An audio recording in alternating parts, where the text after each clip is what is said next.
Man, where I'm from, it's so hot. The asphalt is melting on the road. Let me just a second. Let me just get some water. Unbearable, brother. Unbearable. Unbearable. Okay. What I my plan for now is open my remote drawing screen or my tablet, and here I'm gonna continue on a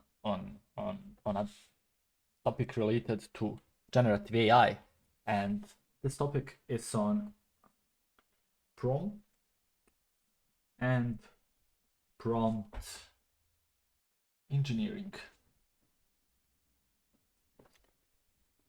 For me, it was wild once the AI and Gen AI and LLM craze went up. It was crazy seeing people doing uh, a professional transition to being a prompt engineer, and I thought like, there's no way someone is employing these people that they were deployable. It seems that like there are some secrets in relation to prompts that I didn't know. So what's prompting?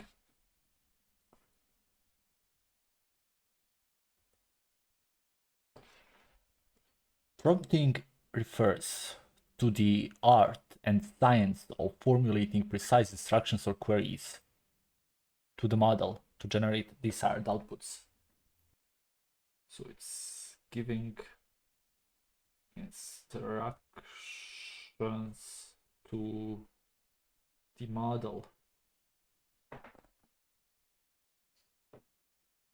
And we already worked, I believe most of you and I as well, we worked with some language model, like a large language model or a diffusion model.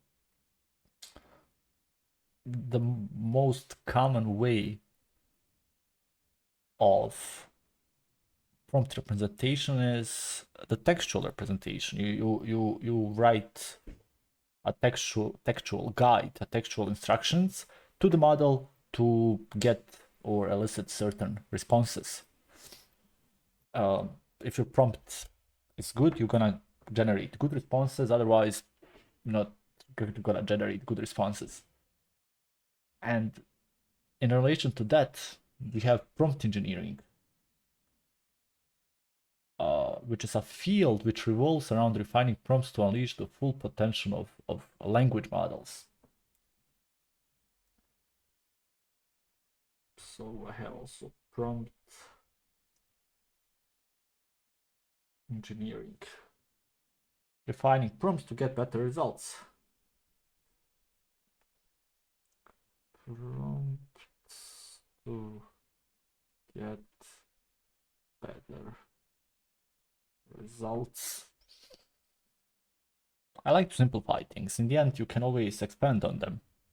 And the way you expand on things is not by the scope of your knowledge. Your knowledge, more or less, on a topic at this certain point remains the same.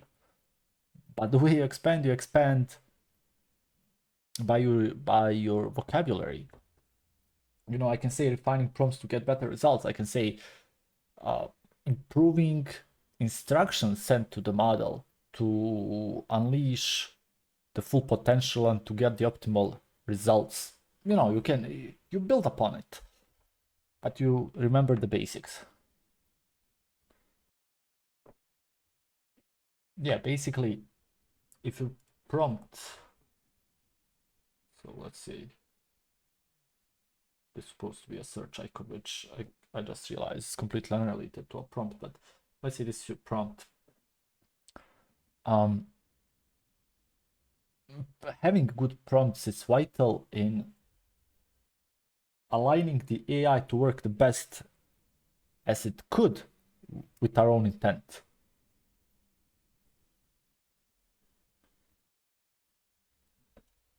And let me remove this guy.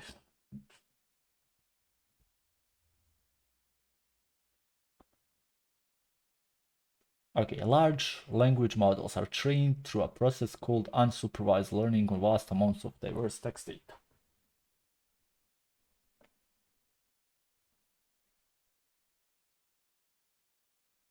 And from the book on machine learning that I've been reading, I know that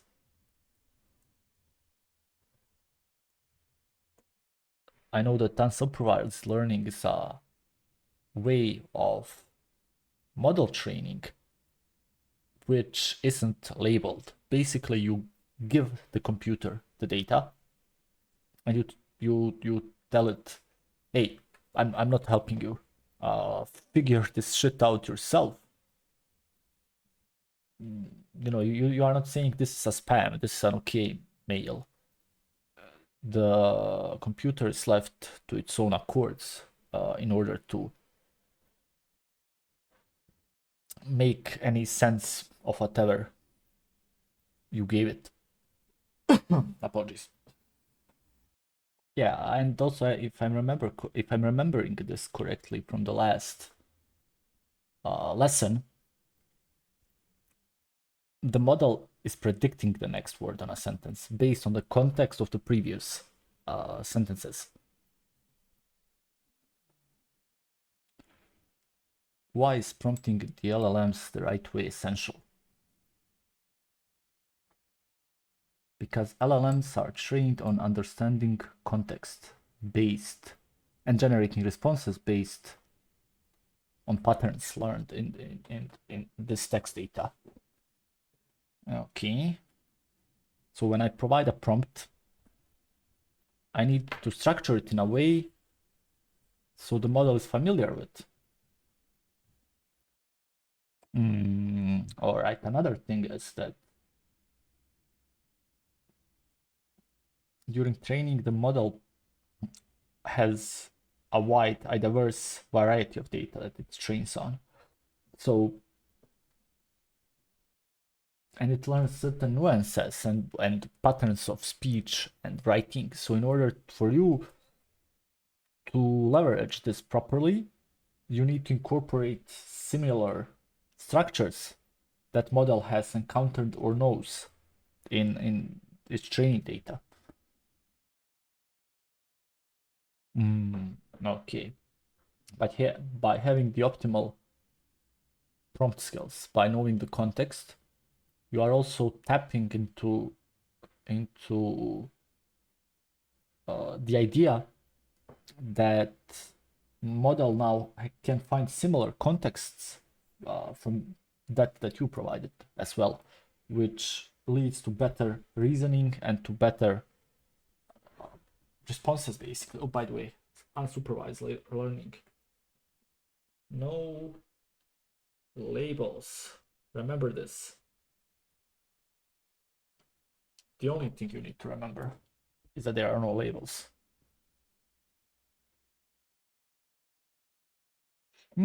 Okay, this is something that I didn't know before. There is a field called adversarial prompting, which involves internationally crafting prompts to exploit weaknesses or biases in a language model. Interesting.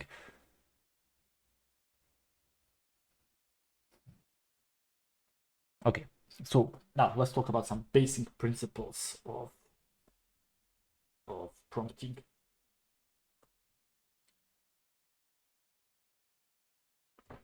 So principles of prompting.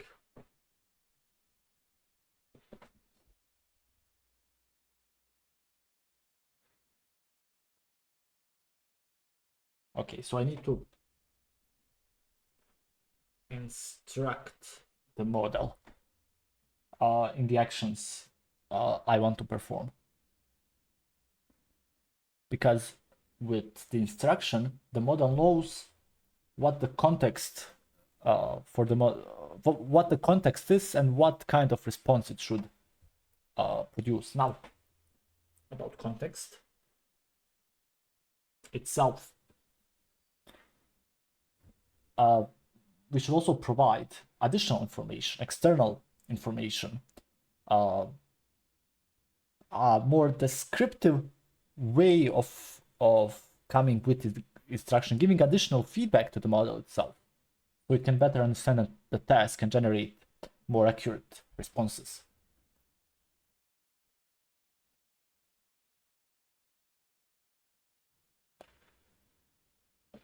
Okay. The input or the question for which we seek a response. So we want our model to act on this information. And output, this is the type or format that we want the model to provide us with in its response. For example, let's say the instruction is solve the math problem and show your steps. So the context here, sorry, this is instruction. Now, the context will be, let's say, you're a math tutor helping a student. We can add more information here, like use simple language, don't make it overly complex. Give me explanation step by step. So this is the context. This will give the model a tone and a persona. And then we have input data, which is a mathematical problem, like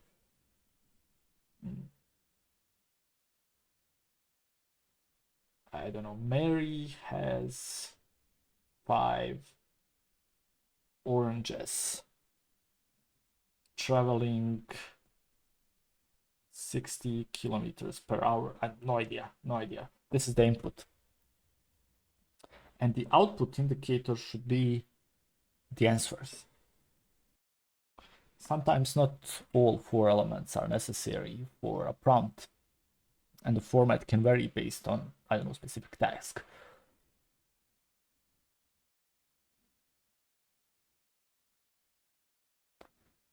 It also says here OpenAI has provided the best practices for prompt engineering using the OpenAI API.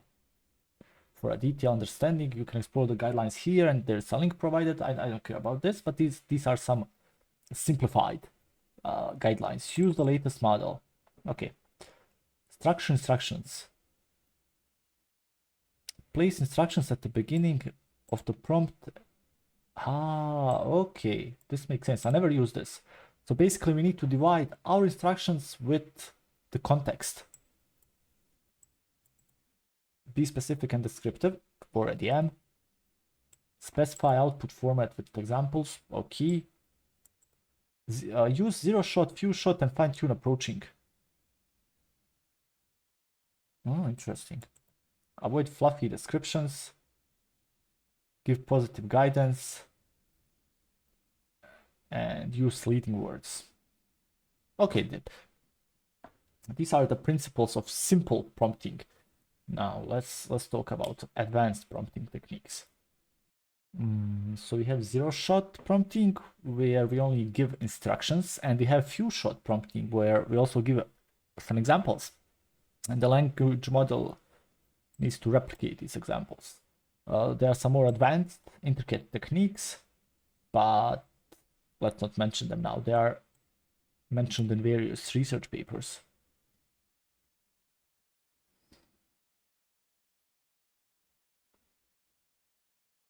Oh, so there are some steps here.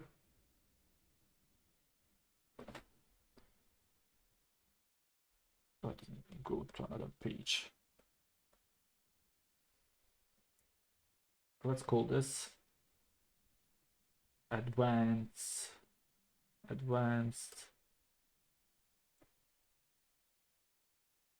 prompting. Oops. Okay, let's look the movements.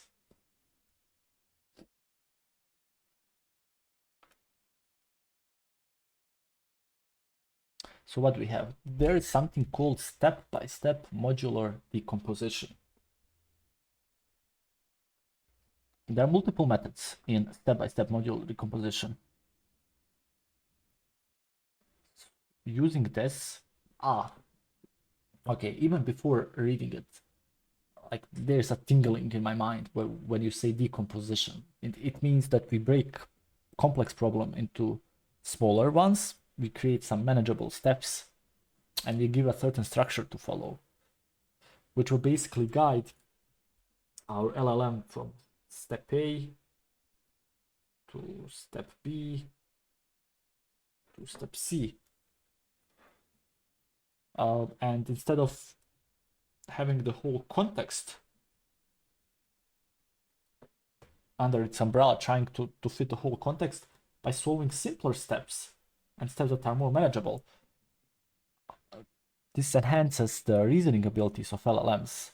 And it's particularly good for tasks that require multi-step thinking.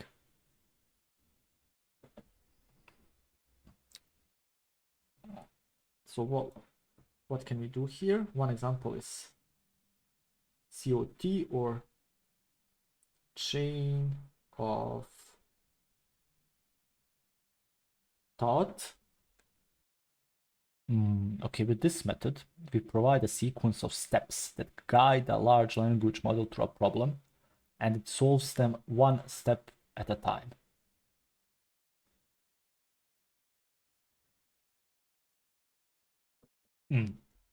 So the way I can prompt this, the way I can create a prompt using chain of thought style is, let's say, 3 people, and let's name them Alice, Bob, and Charlie, and each own a different pet. One person owns a cat, another owns a dog, and the third one owns a parrot. So we know that Alice does not own the dog. We know that Bob does not own the cat. And we know that Charlie does not own the dog or the parrot. So who owns the parrot? And the reasoning of the chain of thought should be, let's say, step 1. We know the pets are cat,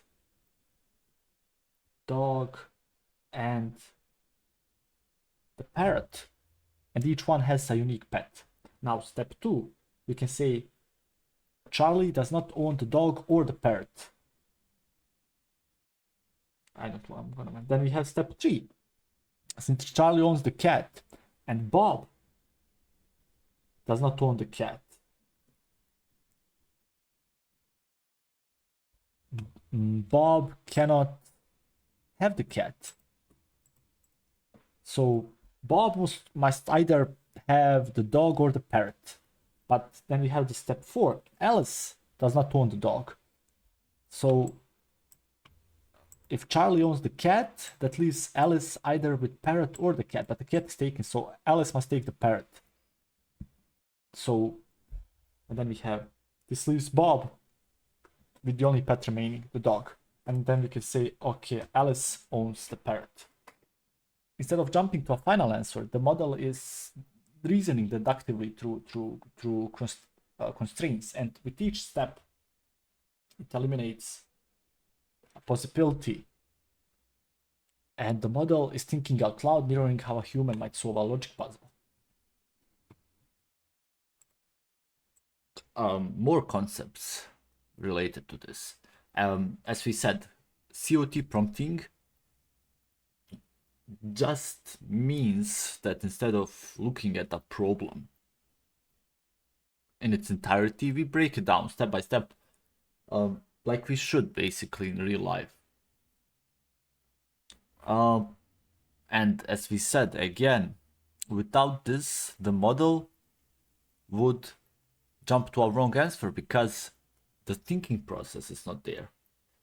But what's the difference between zero shot and few shot chain of thought? Zero shot and few shot.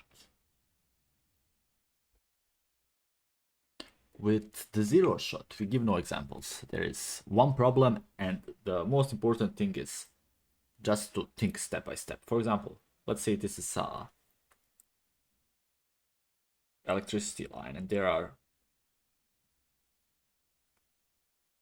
5 birds. I'm drawing them so ugly. There are 5 birds, and let's say 2 fly away, and we ask the model how many are left. Instinctively, the model would be maybe a bit confused, and it might guess 2 or 5 without explanation. But if we add in the prompt step by step, the model will change its reasoning by, okay, there are 5 birds initially, and if 2 birds fly away, 5 minus 2 is equal to 3. 3 birds remain on the tree. Another example is the few shot example we just showed. 0 shot, few shot. So what does this mean? The model is shown a couple of similar problems with reasoning, and then we require for the model to solve a new kind of problem. So we can have multiple questions. I have question 1, some form of a mathematical question, like a train travels this much and this much. How far will it go in 3 hours or something? And then question 2, let's say a pencil, and this is a train. I don't know how to drive. Okay, this is a truck. A pencil costs $2. How much do 4 pencils cost? And then we have question 3. Let's say if this was a truck, then we have exactly like a little kid draw it. Then we have a car. A car uses 5 liters of fuel every 100 kilometers. How much fuel will it use for how many kilometers we requested? And we say, okay, let's think step by step, but by showing the reasoning behind these two. Because in these 2 examples, question 1 and question 2, we give the whole explanation. Okay, a truck goes this fast. How fast will it go? How far will it go in 3 hours? And then we give it, okay, if it goes 60 kilometers in 1 hour, in 3 hours, it's gonna be 60 times 3, it's gonna be 180 kilometers. That's the answer. And we also give an example for this one. But in the third one, we just say, okay, do it step by step. And the model copies the pattern and solves the new one. Because in this case, we are not just training the model. We are prompting the model to think like someone's reasoning in your example. Amazing. Let's move this here. What's my zoom level?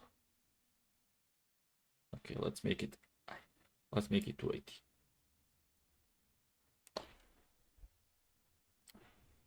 So there's also the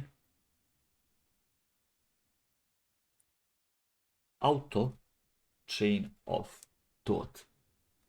It's a way to automate the creation of thinking step-by-step examples using an LLM itself, instead of fast manually writing few short examples. And this basically means, okay, I can provide as many pen mathematical questions or car mathematical questions to the model. But what if I don't want to handwrite all the examples? What if I'm so lazy? So can the model just generate them for me? And yeah, it can. It's called auto chain of thought. Because again, writing examples is slow, it's biased, and with auto chain of thought, you use LLM to write its own examples of reasoning. And we can use those as few short prompts later. So how it works? Let's say we are talking about math again. And for each question, we say, okay, think of it step by step, right? And the model will now respond with a chain of reasoning. It's gonna say, okay, if we have A, we also have B, this goes into C, and so on. Maybe when we have some A1 here, possible examples. And then we collect these responses to build a set of auto-generated few-shot examples. And we feed those examples back into new prompts to improve future reasoning. For example, again, let's take the car. A car travels 100 kilometers in 2 hours. What its speed? And then you say, okay, think of it, as we wrote here, step by step. So the LLM will output step 1. The car travels 100 kilometers in 2 hours. Step 2, what's the speed? Is distance divided by time, and it's 100 over 2 hours is gonna be 50 kilometers per hour. And that's the answer. And then we repeat with new inputs. Instead of a car, then we have a train or a truck. And we again ask, okay, let's think this step by step. And then use these examples for a few short chain of thoughts later, which is amazing. Now, we also have something called tree of thought. So it's called thought or tree of thought.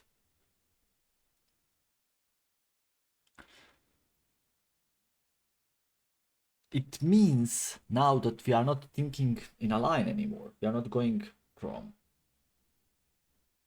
point A to point B to point C and so on. We are thinking in a tree. So A can branch B and C, or maybe D, B can branch something, D can branch something, and so on. We could also think about backtracking paths. So we can go from F to B, or from F directly to A, or we can even change path. We can go from E to D, for example. And then, after analyzing all of this, we choose the best possible path. So we allow the model to propose multiple possible thoughts, explore each one, and evaluate and select the best path. Of course, backtrack if it's possible, move around, so on. So let's say we have a number guessing game.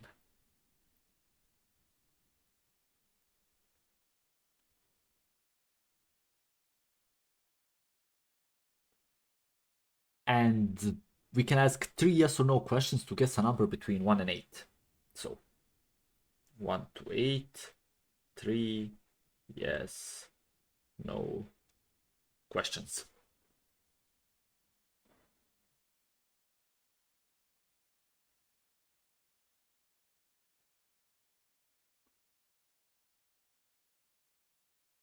So the chain of thought is thinking, okay, 1 to 8 is what? 3 bits. We can use binary division. Is it greater than 4? No, sorry. Is it greater than 4? No. Is it greater than 6? Yes. Is it 7? Done. But how we can do multiple strategies and how we can evaluate them? Okay. But for tree of thoughts, we can say, okay, what if I have one of these examples, one of these thoughts. And what if this thought specifically, we split it binary? So if we do the same thing, is the number bigger than 4? If yes, we know it's 5 to 8. If not, we know it's 1 to 3 or 1 to 4. If the number bigger than 6, okay, we narrow it more to only 2 numbers. Is it 7? Okay, works. But what if we have another thought? What if we have, okay, if it's odd?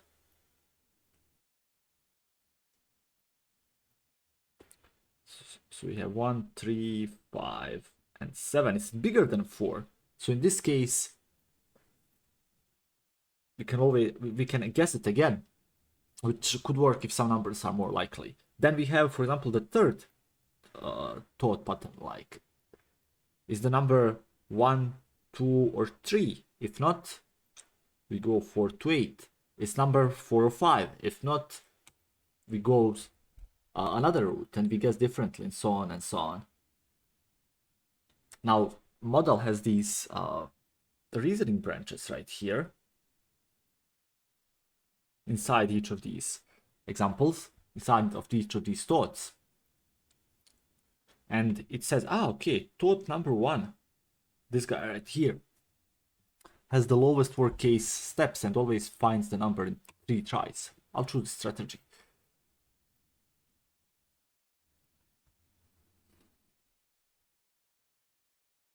So what you need to ask the model is to say, let's explore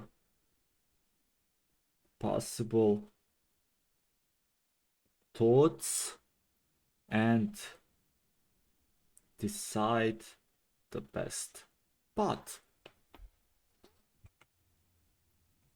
And this is what we add. Then we can ask questions, and then with this prompt specifically, we will get a certain way of model behavior. Which will have, okay, thought 1, thought 2, maybe I could backtrack, maybe I could solve something differently. And this is how the tree of thoughts is functioning.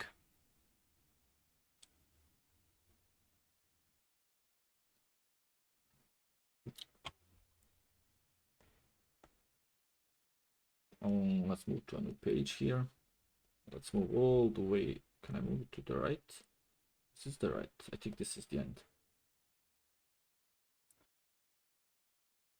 Now, there's another way of thinking, and it's called graph of thought, which means instead of thinking like a line, like a chain of thought would, or a tree with how a tree of thought would, we are thinking now as a graph, as a web. We can come to multiple points here. Because we as well don't always reason linearly. We jump around, we think about former ideas. We connect concepts that are not maybe connected in itself. And graph of thought prompting tries to replicate that complexity using a directed acrylic graph. And it works by, okay, we have these nodes.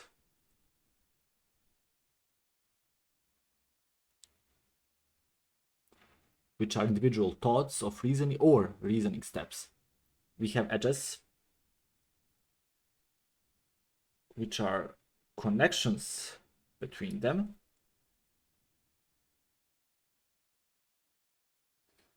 And graphs can diverge or reconverge, unlike chains or trees, which only branch out. So we can ask a question.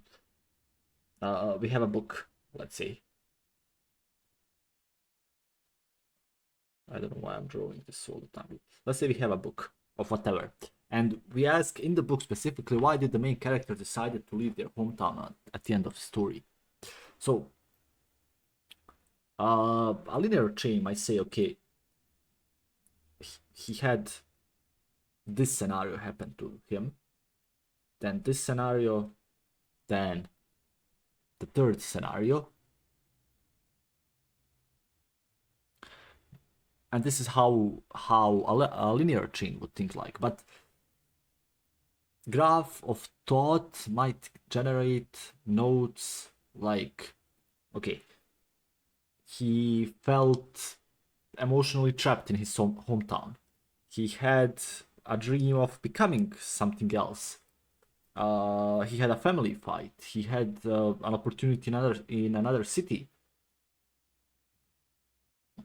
He remembered something from his life. He overcame that fear. Blah blah blah. So now we can connect them. Like, okay, he felt emotionally trapped in the city. So a family fight triggered the decision part. Then he saw an opportunity in another city, and he overcame that fear and they chose to leave. Or we can say, had a long dream of doing this, so they overcame that fear and decided to leave. Or we can say he remembered a memory from his life that made him overcame that fear and chose to leave. And these graphs form these paths form a graph of motivation, and it's not just a list. There are multiple converging storylines here.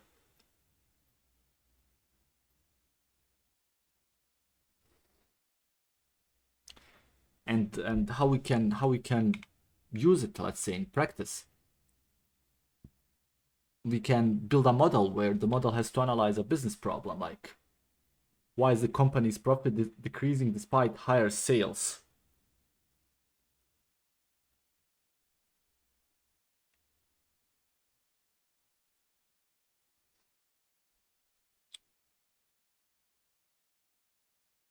And in chain of thought, we could get a linear analysis. So the cost increased, so profit dropped. But in graph of thought, we can generate, I don't know, sales increase due to discounts. Node B could be profit margins shrinks.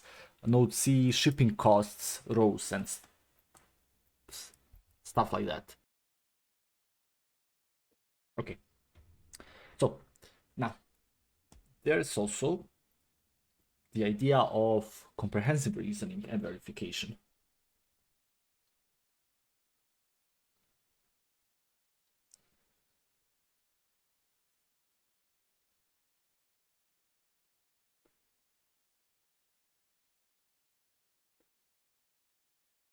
Uh, which entail a different approach where reasoning is where the point of reasoning is not only to provide a final answer but to uh, involve some detailed intermediate steps. So we need to integrate a self-verification mechanism within the framework, and as the LLM generates answers, it verifies that the consistency is correct. And we can, for example, yield a false result of the internal verification, which means that the model will refine its response, ensuring that the response is logical and correct.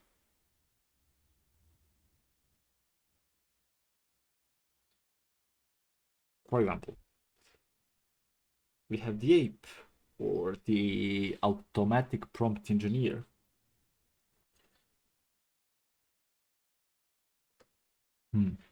So the automatic prompt engineer is a technique that treats instructions as programmable elements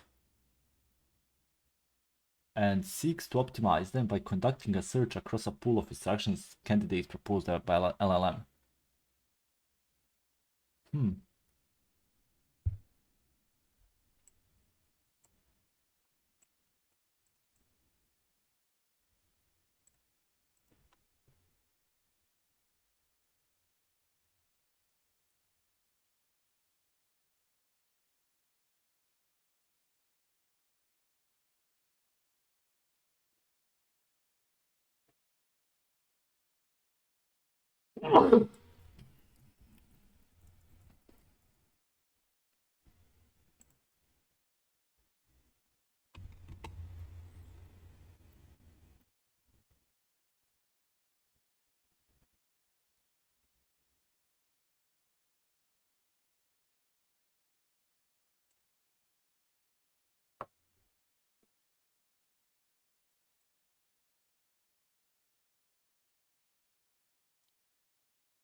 basically this just means that the prompt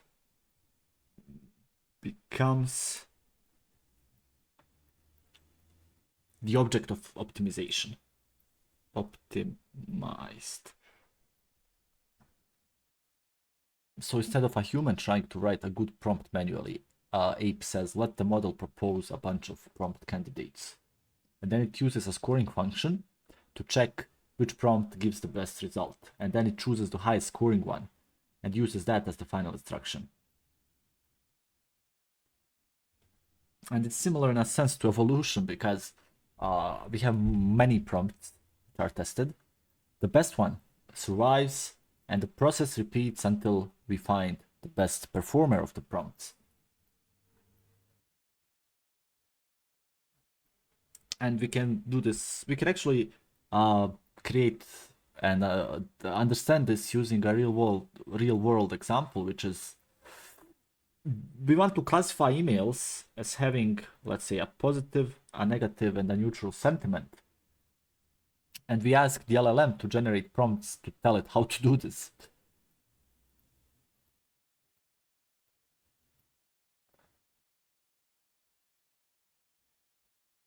And we can do this by, let's say we have 3 prompts here. And the prompt number 1 says, classify the sentiment of the email using your general knowledge of tone. And number 2 says, read the email carefully and determine which tone is the positive, negative, or neutral. Provide justification. And number 3 says, analyze the email's emotional weight based on adjectives and verbs. Classify accordingly. And then we say, then we take a look at examples and evaluations, and we say, oh, okay, the first prompt has 65% accuracy, the second one has 87, and the third one has 79. And then Ape selects prompt 2 as the optimal prompt to reuse and deploy. Because there are benefits. There's no more manual trial and error crafting. We can customize prompts for different domains or problems, and we can apply it to hundreds of tasks in large workflow. So let's say we have a science tutor bot, and we can use Ape to find the best instructional prompt for exploring Newton's laws. And then we scored based on students' answers after the explanation. And then during the execution, the model used comprehensive reasoning and verification in order to explain each law step by step. Cross-check definitions for examples and correctness. And the corrective contradictions are found. Okay.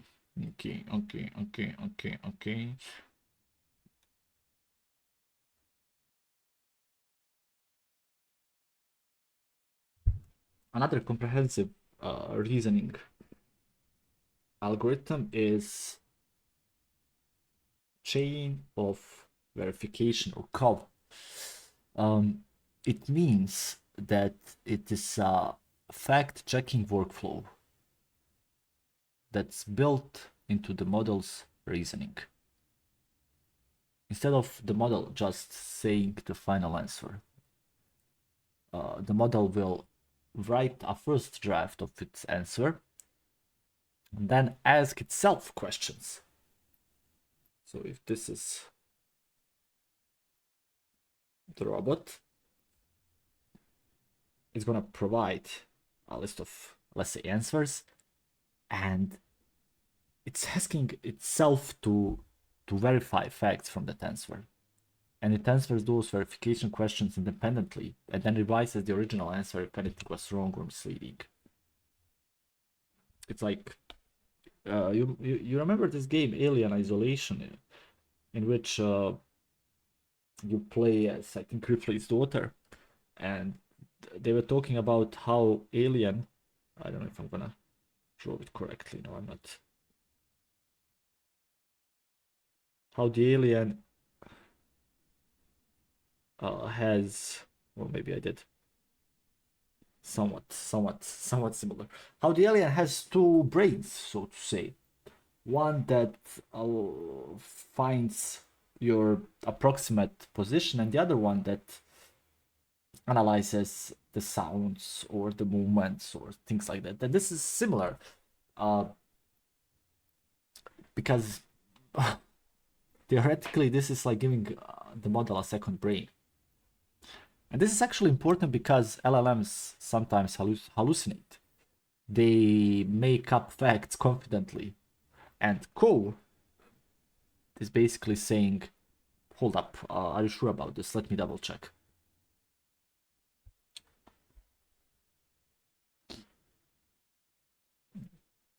An example could be, tell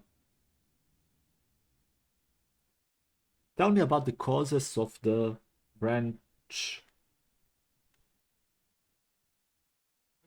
Revolution.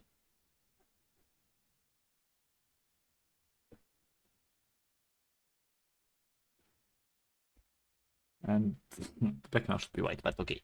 Tell me about the causes of the French Revolution. And initially, the model might answer, the French Revolution began in 1789. These are the possible reasons. And at one point, it could say, Napoleon's invasion of Russia. And then you ask yourself, Napoleon didn't invade Russia until 1812. So let's verify this. So then the model might ask itself another question: where did it? Did the French Revolution begin in 1789? Yes. Were, I don't know, rising bread prices a cause of the revolution? Let's say yes. Was Napoleon involved in the early stages of the French Revolution? And it says no. When did Napoleon invade Russia? Before or after the revolution? After. Okay. So now, after verifying our questions, we see, did we verify the answer with a fact check from the model itself?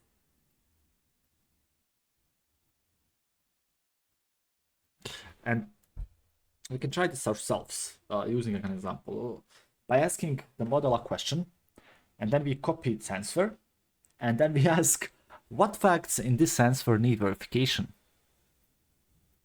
And then you say, okay, verify these facts and correct any errors. Now, another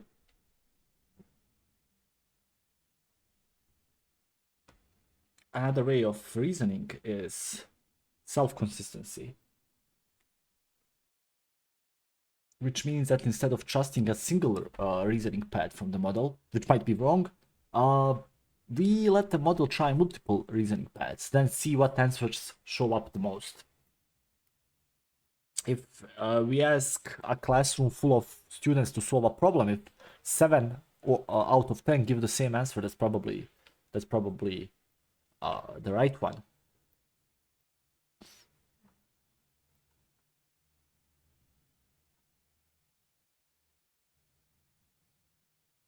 And yeah, it's related to chain of thought, because we need to use few-shot chain of thought prompting to provide examples with each step, and then we generate multiple reasoning paths for the same problem. And then we collect final answers from each path, and then we choose the most frequent answer as the final output. So we can ask an example. If it takes 5 machines 5 minutes to make 5 widgets, how long would it take 100 machines to make 100 widgets? Which is a classic trick question. So we can few-shot a couple of chain of thought prompts, like if it takes one machine 1 minute to make 1 widget, how long does it take 5 machines to make 5 widgets? And then we think about it. Actually, the machine thinks about it. Okay, 1 machine makes 1 widget in 1 minute. 5 machines can work in parallel. 5 widgets can take 1 minute. Now, with step 2, we generate multiple reasoning paths, let's say 5 outputs, and path 1 says, okay, machine works in parallel. 5 machines make 5 widgets in 5 minutes, which means 1 machine can make 1 widget in 5 minutes. 100 machines will still take 5 minutes. Okay. Path 2 says the same, but okay, maybe path 3 makes some mistake. 5 machines is equal to 5 minutes, which says, okay, 100 machines is equal to 100 minutes. Let's say Part 4 also says more machines, more speed. Machines work in parallel, blah, blah, blah. And then we have 4 correct answers and 1 incorrect, which is cool. Okay. There's also something called React, which is the framework that combines reasoning and action LLMs to enhance their capabilities in dynamic tasks. So I'm gonna add this one as well in my list.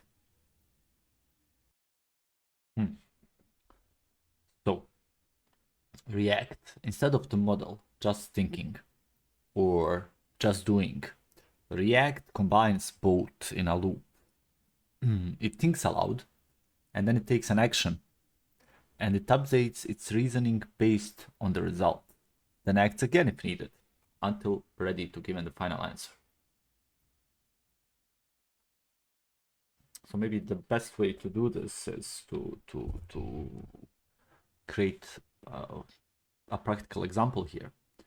So I can ask a question saying, who was the president of the US when the Berlin Wall fell?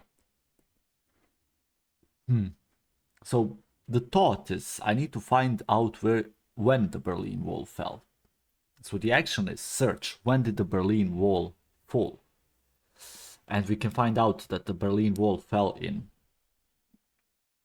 1989. And then I need to find who was the president in 1981. And the president was George H.W. Bush. So the model reasons what it needs to know, searches for it, reads the result, and updates its reasoning. And this avoids hallucinations like saying Reagan, which is a common fake answer. Yeah. Now, an important thing for large language models is that they use external tools, knowledge or aggregations.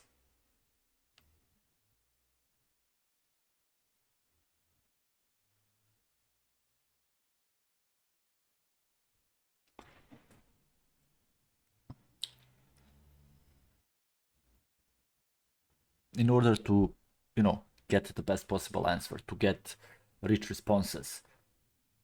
So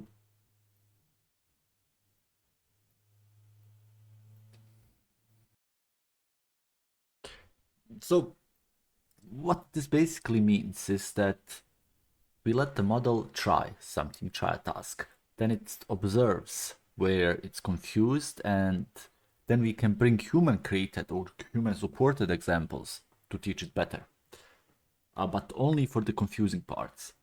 It's like, raising a kid. Try it out. Where did you stumble? Okay, I'll explain that part with a new example. Because standard chain of thought prompt relies on a fixed set of examples. But these examples might not help for every kind of questions. So active prompting adapts to what the model is struggling with, task by task.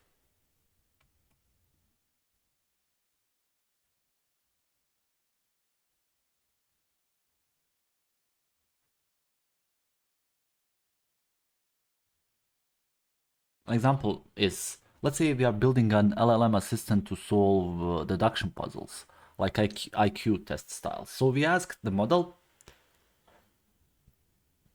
if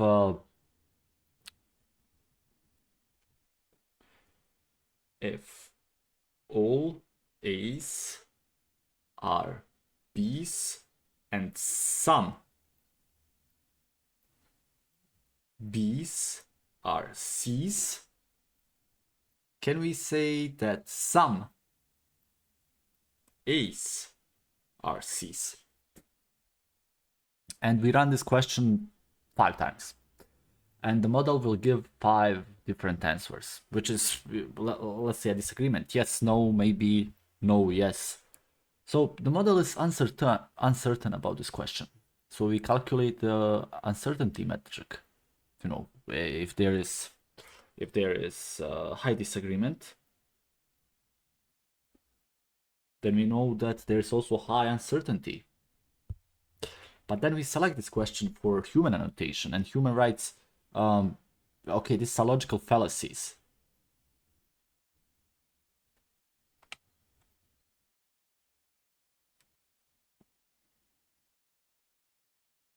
Some B's are C's, but we don't know if any of these are A's. So the correct answer is no. And then they provide an explanation and reasoning steps like chain of thought. And you add this new example to your prompt list, and the now model is better at logic puzzles like this. It's less likely to hallucinate logic, and it's more aligned with task-specific reasoning. Wow, so there are even tools specifically made for prompt engineering.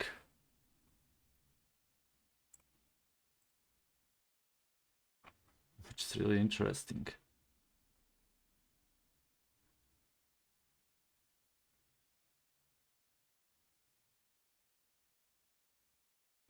So what do these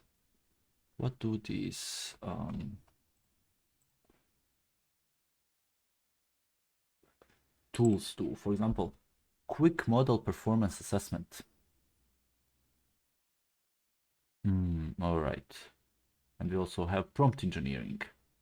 Okay, so they implemented some of these methods we talked about, like chain of thought, expert prompting, and so on.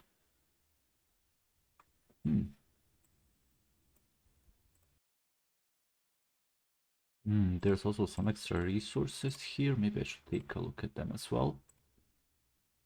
Like, what do we have here? Let me turn off.